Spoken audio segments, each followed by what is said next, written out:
पाकिस्तान इस वक्त अपने नाजुक तरीन दौर से गुजर रहा है क्योंकि मौजूदा हुकूमत ने पाकिस्तान का हर शोबा तबाह कर दिया है। मुल्क में महंगाई का जिन बेकाबू है, लोगों को बुनियादी ज़रूरियात की चीज़ें नहीं मिल रही हैं, गैस नहीं मिल पा रही, सर्द मौसम होने के बावजूद भी बिजली की लोड शेडिंग हो रही है, अद्वियात की कीमतें इतनी बढ़ा दी गई हैं, लोगों का इस दौरे हुकूमत में जीना मुश्किल हो गया और मौजूदा हुकूमत सिर्फ मसरूफ़ है तो अपनी सियासत चमकाने में इजलास पर इजलास बुलाए जाते हैं, लेकिन बात अवाम की नहीं, अपने सियासी मुफादात की जाती है। इमरान खान का मुकाबला कैसे करना है, इस पर मुशावरत की जाती है। वज़ीर आज़म मियां शहबाज शरीफ साहब ने एक तकरीब से खिताब करते हुए एतराफ़ कर लिया है कि अवाम को रिलीफ देने के लिए IMF की जानिब देखना पड़ता है, क्योंकि मियां साहब आपके पास तो कोई मुआशी प्लान है नहीं। आपने तो इस मुल्क को दिवालिये की नहज पर पहुंचा दिया है। आप तो वोट को इज्जतों का नारा लगाते फिरते, लेकिन आपकी जो परफॉर्मेंस है, कारकर्दगी है, उससे लगता ये है कि आपका मंशूर ये है कि अवाम को 2 वक्त की रोटी भी ना दो। अब दूसरी जानिब पाकिस्तान तहरीक इंसाफ के चेयरमैन इमरान खान साहब के ऐलान के बाद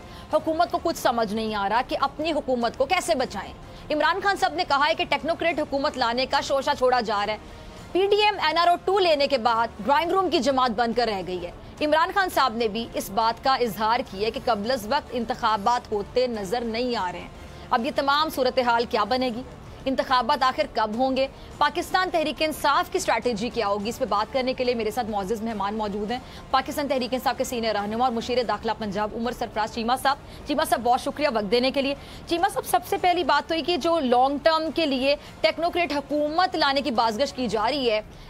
ये कितनी हकीकत हो सकती है? और हुकूमत इंतखाबात से फरार होने के लिए ये तो सबको पता है कि मुख्तलिफ हथकंडे तो इस्तेमाल कर ही रही है, तो इस पर फिर आप लोगों की जमात की हिकमत अमली स्ट्रैटेजी क्या होगी?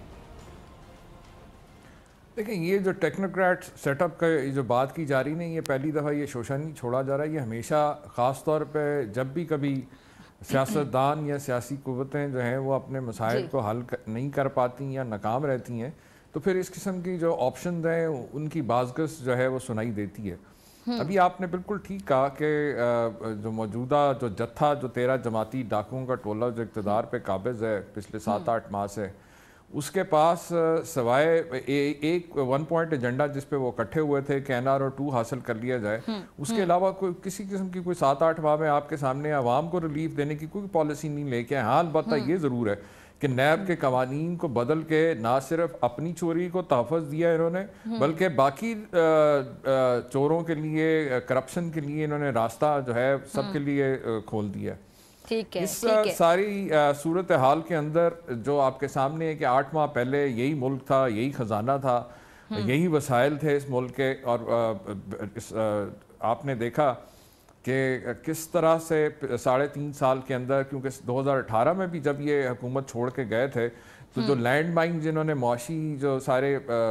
पॉलिसीज इनकी नालायकी की वजह से जो लैंड माइन जिन्होंने बिछाई, उसमें तो शाहिद खान अब्बासी जो इनके साबिक वज़ीर आज़म हैं, उन्होंने खुद जाते जाते इस चीज़ का एतराफ़ किया था कि मईशत को इस हाल में छोड़ के जा रहे हैं कि जो आएगा उसके लिए बड़ा मुश्किल होगा। लेकिन अल्हम्दुलिल्लाह इमरान खान साहब की क़यादत में PTI की फ़ाइनेंशियल टीम ने आपके सामने है कि उस जो है तबाह हाल मईशत को किस तरह से दोबारा जो है 2 साल मुसलसल 5.7% पे GDP थी, उसके बाद फिर अभी 8 महीने पहले तक जो है 6% और उससे ज़्यादा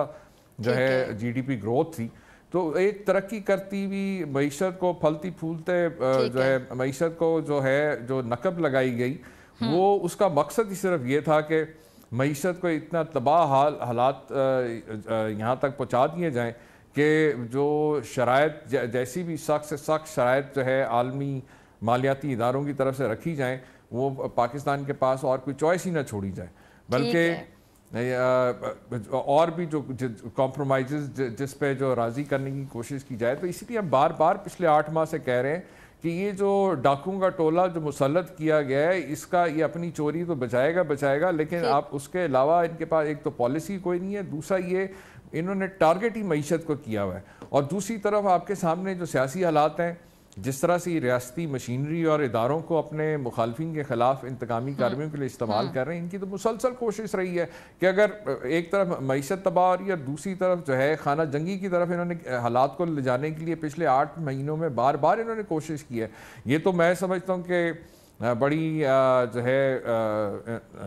होशमंदी से और बड़ी अक्लमंदी के साथ तो तहरीक इंसाफ की क़यादत ने जो है वो इनकी चाल में नहीं आई اور یہ جو ٹریپ تھا کہ جو ہے سڑکوں پہ لوگوں کو نکالا خانہ جنگی کی طرف لے جایا جائے، ایسا نہیں، ہرگز ایسا ہونے نہیں دیا گیا۔ ان کا جو پلان تھا وہ فیل ہونے کے بعد اب یہ دوسرا جو ان کا پلان 2 ہے کہ کسی طریقے سے جو ہے حالات ایسے کر دیے جائیں کہ یہ ان کو پھر سے مظلومیت کا ایک جو ہے نیریٹو پیش کرنے کا پھر سے موقع مل جائے، ایک وکٹم کارڈ کھیلنے کا پھر سے موقع مل جائے اور یہ سیاسی شہید بن جائیں۔ تو میں سمجھتا ہوں کہ ایسی صورتحال کے اندر جو